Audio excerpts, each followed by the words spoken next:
E hoje eu quero falar com vocês uma série de mensagens que eu vou pregar aqui, porque isso tem me incomodado. Cristãos de verdade é o tema. E hoje eu quero falar sobre diminuindo erros em busca da santidade. Vai ser uma mensagem rápida, mas se você puder anotar os versículos, compará-los depois, isso vai te ajudar bastante. Eu procuro ser bem claro, e objetivo na minha comunicação. Mas eu quero abrir com a primeira carta do apóstolo Pedro, 1 Pedro, capítulo 1, verso 15. 1 Pedro 1, 15. Eu vou precisar isso. Se você tiver sem Bíblia, é só olhar aí para o telão. Mas como é santo aquele que vos chamou, sede vós também santos em toda a vossa maneira de viver. Vamos lá? Mas como é santo aquele que vos chamou, sede vós também santos em toda a vossa maneira de viver.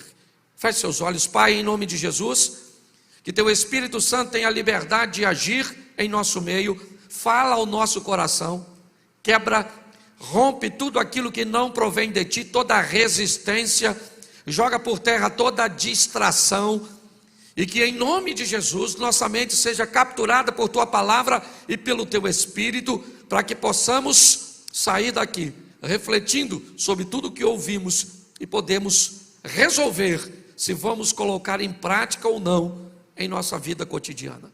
Te damos graças por tudo, pela oportunidade que o Senhor nos tem dado, em o nome de Jesus. Amém. Glória a Deus. Amém? Preste atenção no que o texto diz. Ele diz: aquele que nos chamou é santo. Então o texto diz que nós temos que ser santo.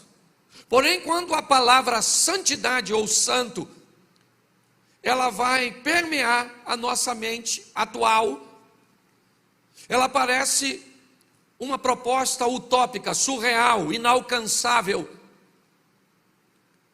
algo que nós não vamos conseguir alcançar. E já que eu não vou conseguir ser santo, que eu me conforme em ser um pecador. Quando a palavra santo chega na nossa mente, ela chega nos oferecendo uma mensagem de impossibilidade. E isso é verdadeiro. O texto diz: mas como é santo aquele que vos chamou, sede vós também santo em toda a vossa maneira de viver.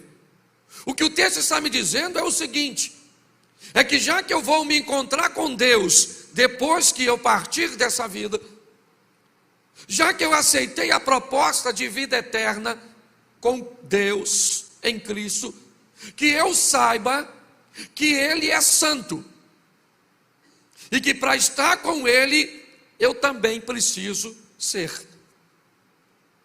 Quando recebo essa informação, realmente, uma série de impossibilidades e argumentos pode permear nossa mente. Mas cuidado com versículos isolados. Texto sem contexto é pretexto para heresia. Todas as vezes que alguém isola um texto, achando que ele por si só é capaz de oferecer uma verdade bíblica, a possibilidade dessas pessoas cometerem erros é gravíssima. No mínimo, você vai precisar de 3 ou mais textos que ofereçam a você a confirmação da tese cuja qual você planeja defender. Então, quando eu olho para um texto que diz que como é santo aquele que me chamou, eu também tenho que ser santo, eu preciso entender um pouco mais sobre isso. Então vamos dar uma olhada em Hebreus capítulo 12, verso 14, e vamos entender se isso é possível. Que proposta louca é essa que a minha mente acabou de ouvir? Uma proposta que eu posso ser santo, falho do jeito que sou, mas preste atenção no que a carta aos Hebreus fala sobre ser santo. Seguir a paz com todos e a santificação, sem a qual ninguém verá o... Preste atenção. Nós vamos encontrar com Deus e vamos receber um novo corpo, um novo nome. Nossa estrutura vai mudar e nós vamos entrar num ambiente de santidade plena. Amém? Mas enquanto isso não acontecer, eu preciso aceitar a proposta da carta aos Hebreus. Entrar num processo de santificar, onde eu vou diminuindo meus erros. É isso. Quando a Bíblia diz, sede santo porque Deus é santo, o que ela está querendo dizer é o seguinte: entenda que há um processo, santificação, transformação.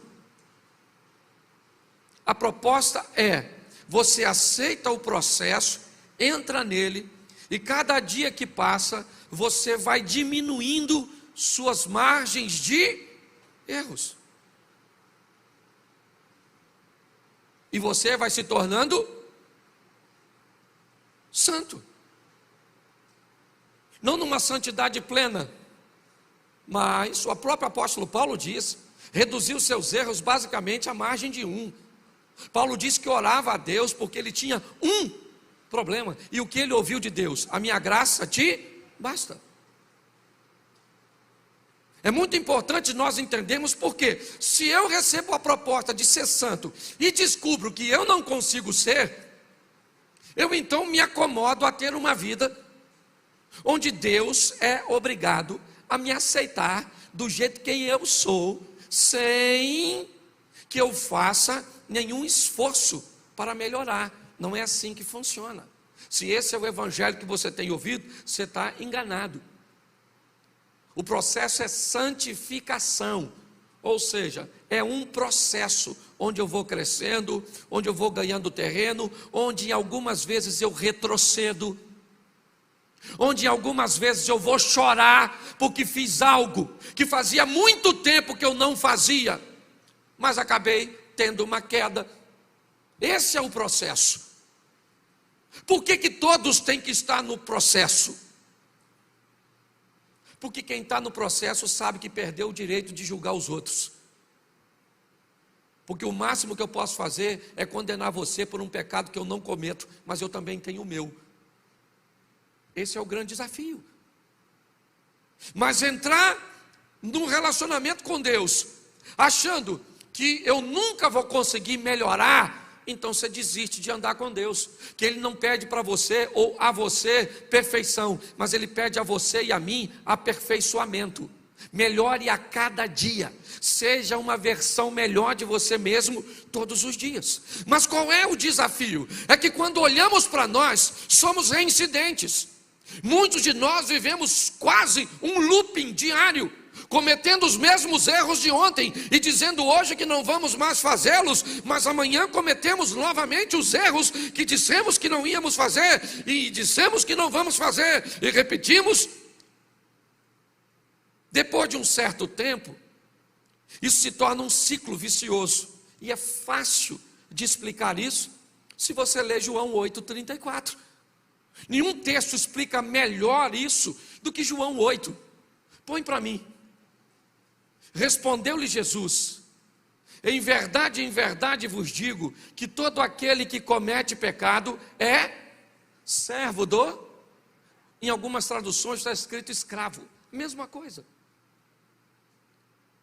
O que o texto está dizendo é o seguinte: aquele que comete pecado é escravo do pecado. Quem é escravo do pecado tem o pecado como senhor. Se o pecado é senhor, a tradução de senhor também traz a conotação de dono. Se o pecado é meu dono, eu sou obrigado a obedecê-lo. Por isso que eu tenho tanta dificuldade de parar de pecar. Por quê? Porque o pecado é meu dono. E se o pecado é meu dono, eu respondo para ele. Quando eu tenho um senhor, quando eu tenho um dono, não faço o que eu quero, eu faço o que ele quer que eu faça. Quando você tem um pecado e não consegue se libertar dele, é simples. É porque ele é seu Senhor. Então não tem essa. Ele é seu Senhor, você não fala: ah, pastor, eu não queria gostar disso. Ah, pastor, eu não queria fazer isso. Ah, pastor, eu não queria ter feito aquilo. Eu não queria. E por que você fez? Porque ele é seu dono. O pecado domina você. Enquanto ele dominar você, esse é seu discurso. Entendeu? Essa é a sua exposição. Jesus está dizendo: aquele que comete pecado é servo, é escravo do pecado. Então, pastor, como é que eu vou vencer isso? É fácil. Se você é escravo do pecado, muda de senhor. Se hoje você comete pecado, por quê? Porque o pecado é seu senhor, o que você faz? Muda de senhor. Mas pastor, como é que eu vou mudar de senhor se eu sou escravo? O escravo não responde por si mesmo.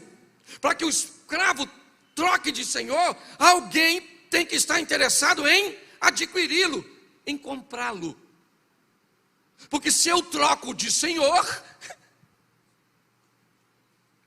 aquele senhor anterior passa a não ter mais poder sobre a minha vida. E aí 2 versículos depois desse, o próprio Jesus continua falando. Põe o 36. Se, pois, o Filho vos libertar, verdadeiramente sereis livres. Preste atenção. Você era escravo do pecado. Ah, eu não queria, mas eu faço. É mais forte do que eu. Esse desejo que eu não domino é uma força poderosa. Eu me envergonho, mas faço. Ah, mas que vida, que vida. O que é isso? Isso é o efeito do meu Senhor. O pecado é o meu Senhor. E como é que eu mudo de vida? Sendo comprado por alguém que não tem o pecado como prática. Mas será que esse alguém tem interesse de me comprar? Essa é a pergunta. Pois é, o Filho de Deus subiu no madeiro, derramou seu sangue, e aí ele, olha, porque preste atenção, se você parar para pensar na proposta, ela é muito complexa. Porque se você era escravo do pecado, e o outro senhor te comprou, agora você é escravo desse senhor. Você só trocou de senhor.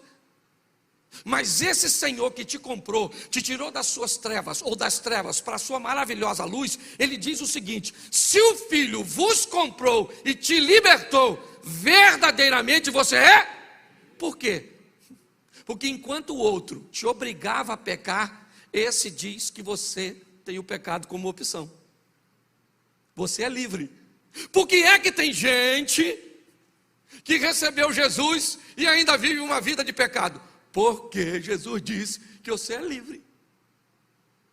E você pode. Por isso que tem gente que diz assim: pastor, eu não preciso de igreja para caminhar com Deus. E eu acredito. Agora, se você quer me convencer que esse tipo de pessoa, que não quer compromisso com nada, vai entrar no céu, aí é outra resenha, para a gente bater um papo particular. O que o texto está dizendo é que Cristo me libertou, e eu sou verdadeiramente livre para decidir se eu quero viver com Ele ou não. Parece uma proposta esquisita, né? Quem aqui quer ir para o inferno, levanta a mão. Quem aqui acha que vai? Quem aqui comete pecado, levanta a mão. Baixa a mão. Quem aqui não comete nadinha, levanta a mão.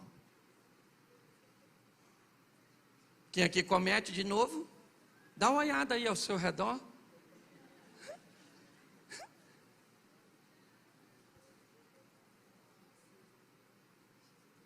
O negócio está esquisito.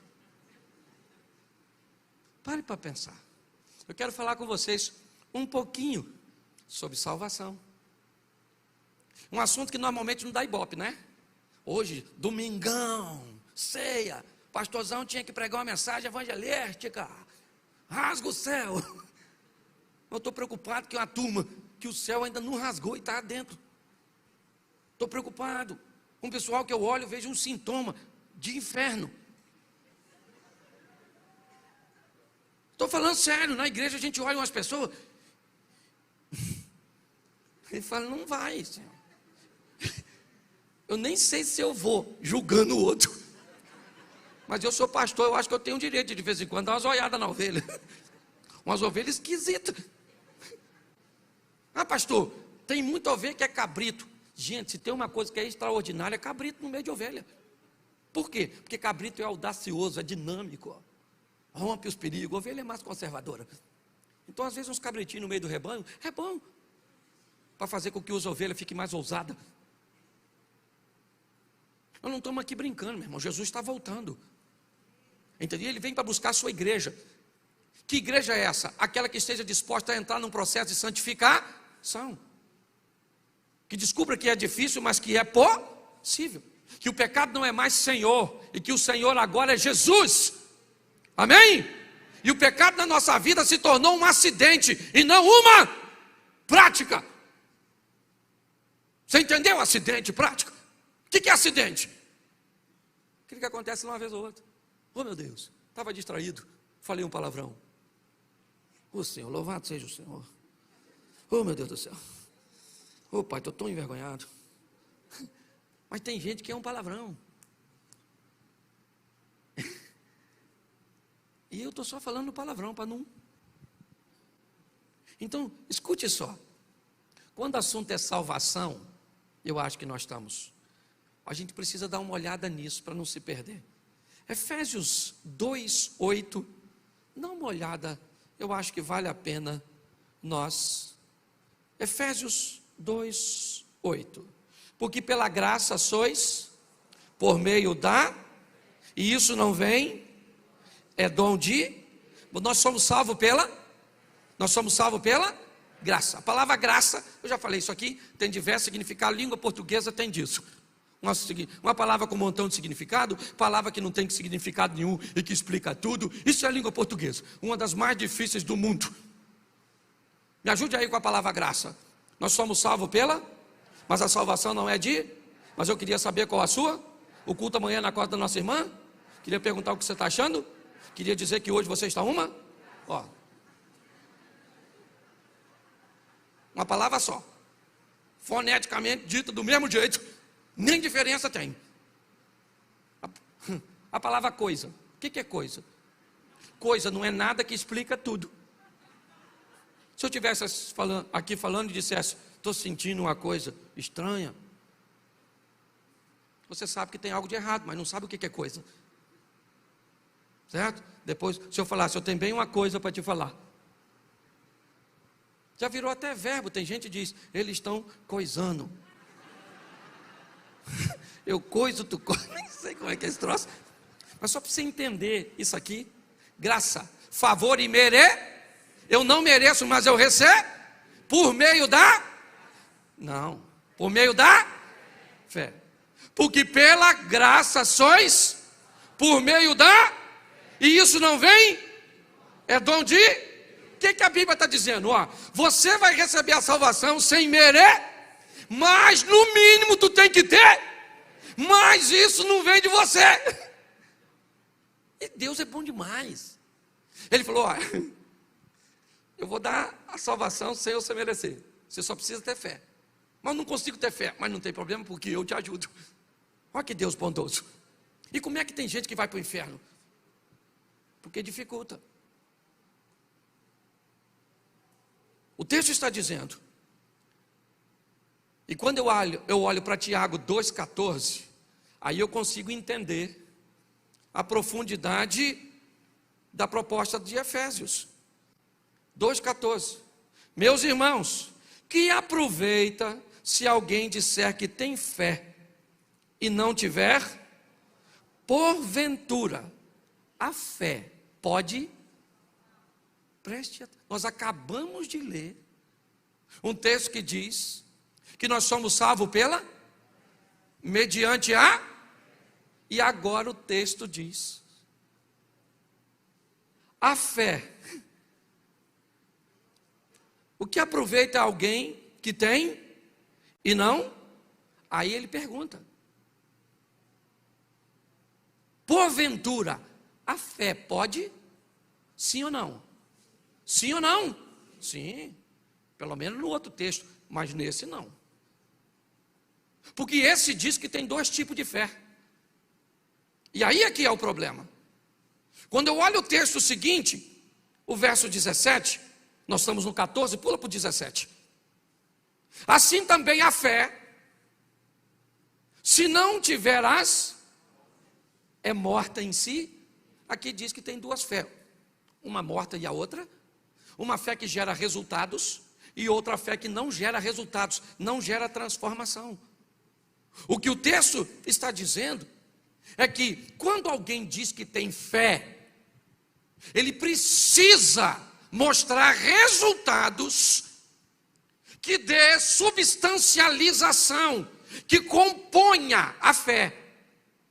Ele não vai estar mentindo se não tiver uma fé que não transforma.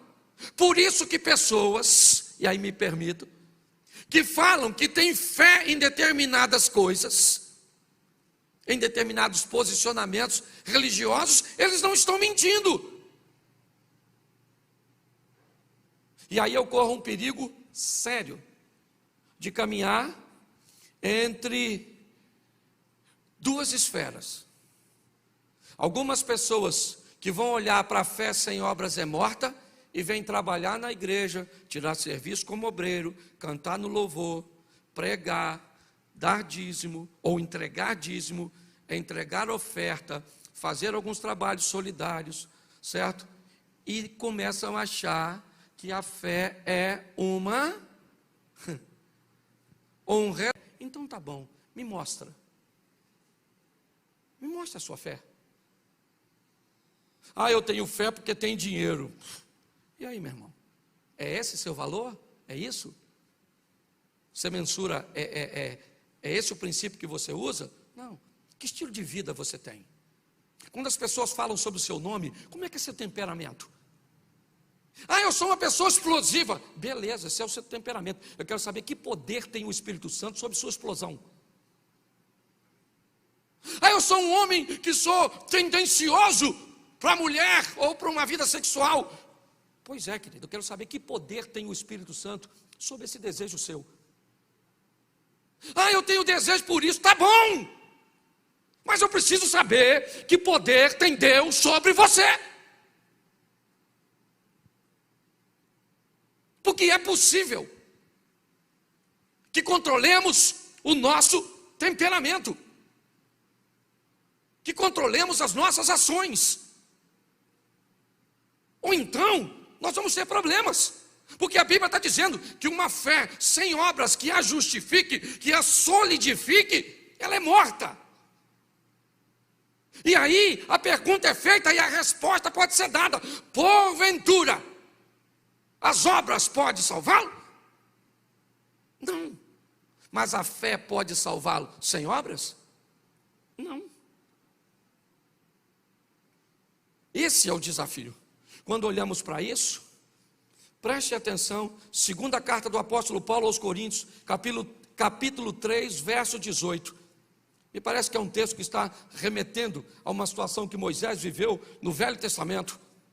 Mas todos nós, com cara, em alguma tradução, está lá, está com cara. Nas traduções, está rosto. Com o rosto refletindo como um espelho a glória do Senhor, somos transformados de glória em glória, na mesma imagem, como pelo Espírito Santo. Eu gosto disso, deixa eu traduzir isso aqui para vocês. Mas como nós, sem máscaras, como nós, de cara limpa, entregue numa totalidade a Deus, nós vamos refletindo Deus como no espelho. É como se eu estivesse aqui, Deus estivesse aqui e você aqui. E eu olho, Ele reflete em mim, e você olha para mim e vê Ele. Quando eu vivo com Deus de uma forma descoberta, à medida que eu vou me tornando um espelho, eu vou me espelhando nele, eu olho para ele, meu comportamento muda, você olha para mim e começa a ver ele em mim. E à medida que isso vai acontecendo, nós somos transformados, preste atenção, como um espelho, a glória do Senhor. E aí nós somos transformados de glória em glória, na mesma imagem. Quanto mais próximo eu fico aqui olhando, mais eu me pareço aqui e mais você vê ele em mim, de glória em glória, na mesma imagem. Está aí, que imagem? Eu aqui. No final dessa história, eu vou tomar aquela imagem que foi entrando em mim, e agora eu me pareço com ele, na mesma imagem, e vou vivendo isso pelo Espírito Santo. Mas para me terminar, eu tenho 6 minutos, esse culto é bem rapidinho. Eu quero te explicar por que nós erramos. Se eu preciso ser santo, se esse processo de santificação é algo que é possível, como é que eu vou fazer isso? Por que é que eu erro? A Bíblia responde. Então vamos lá? Marcos capítulo 12, verso 24. Jesus está conversando com os saduceus sobre a ressurreição, mas o texto vale para a gente aqui. E Jesus respondendo disse-lhes: porventura, não errais vós em razão de não saberdes as Escrituras e nem o poder de Deus? Escute isso aqui, que isso é muito sério. Vocês erram por 2 motivos, não por um, por 2. Cuidado, se caminhar para um lado só, corre o risco de continuarem errando. Segundo a Bíblia, você erra porque não conhece Escrituras e nem o poder de Deus. Tem gente que conhece muito as Escrituras e nada do poder de Deus. Tem gente que conhece muito o poder de Deus e nada das Escrituras. Quem conhece muito as Escrituras e não conhece o poder, vive uma vida sem provar os milagres e o poder de Deus. Quem conhece o poder e não conhece as Escrituras, não sabe entregar uma profecia, não sabe entregar uma revelação, não sabe nada, parece aquela metralhadora atirando, mata todo mundo. Então a Bíblia está dizendo, eu erro por 2 motivos. Então se eu erro por não conhecer as Escrituras e o poder de Deus, o que eu faço para corrigir isso? 2 dicas, rapidinho, para vocês. Josué 1:8. Josué 1:8. Se eu quero parar de errar, não aparte da tua boca o livro desta, antes medita nela de dia aí, para que tenha o cuidado de fazer conforme tudo que nele está, porque então farás prosperar o teu, e então prudentemente, preste atenção nas 3 fases. Primeiro, eu leio, eu introduzo, aquele aparta da boca, certo? É o processo, que eu tenho que entender de como eu vou colocar aquilo dentro de mim. Então, o que o texto está dizendo, eu preciso colocar a palavra da lei em mim. Depois, a segunda fase, eu vou meditar nessa palavra. Terceiro, eu vou colocar essa palavra em prática. Aí, então, eu vou fazer prosperar meu caminho e eu vou me conduzir prudentemente. Vou mudar minha vida lendo a Bíblia? Vou. Só preciso lembrar que essa é a primeira fase do processo. Pastor, eu leio e medito. Cumpriu a segunda fase. Eu leio e coloco em prática sem meditar. Eu posso fazer uma colocação equivocada, certo? Porque eu não parei para avaliar. Eu tenho que entender que é um processo que está sendo feito para diminuir a minha margem de erro. E um deles eu preciso colocar essa palavra dentro de mim, preciso pensar o que ela está dizendo, no sentido global e no sentido particular. E depois eu vou começar a pegar essa palavra que eu coloquei dentro de mim, que eu meditei, e eu coloco ela como cumprimento da minha vida. Aí então, eu vou prosperar meu caminho. Preste atenção, caminho. Olhe bem. Eu queria que você olhasse para frente, imaginasse um caminho e olhasse para esse texto.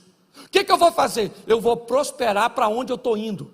Onde eu estou indo, as portas vão se abrir, o milagre vai acontecer, a cura vai chegar. Você está entendendo? É o meu caminho. Por isso, eu preciso entender isso. Aqui, segundo, Salmo 1, verso 1. Salmo 1:1. Bem-aventurado o varão que não anda segundo o conselho dos, não se detém no caminho dos, nem se assenta na roda dos. Isso aí, presta atenção. Enquanto lá no anterior eu coloco a palavra dentro de mim, no segundo conselho, se eu quero, certo? Aprender a lidar com essa situação, eu tenho que solucionar, ou melhor, selecionar o ambiente onde eu vou estar frequentando. Bem-aventurado aquele que não anda segundo o conselho dos, não se detém no caminho dos, e não se assenta na roda dos. Antes tem seu prazer na lei e na sua lei medita de dia, e ele será como uma árvore plantada junto ao ribeiro das águas, cujas folhas não caem, e tudo aquilo que fizer, isso aí. O que a Bíblia está dizendo? Agora, já que conhecimento de Escritura e ambiente que frequento determina o meu conhecimento das Escrituras, vamos ver, e a gente encerra aqui, como é que é essa história de poder de Deus. Provérbios 4:23. Deixa eu te dar um outro, perdão, depois pede pessoal aí, onde está, nem sei, está na fila, tem muita gente lá fora, não sei, ok? Não estou vendo ninguém ali, certo? Se não tiver ninguém, vocês ficam para o segundo culto. 1 Coríntios 15:33, esse é genial. Põe aí. 1 Coríntios 15:33. Você lê para mim?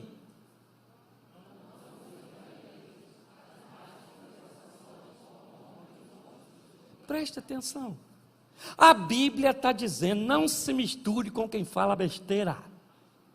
Não se misture.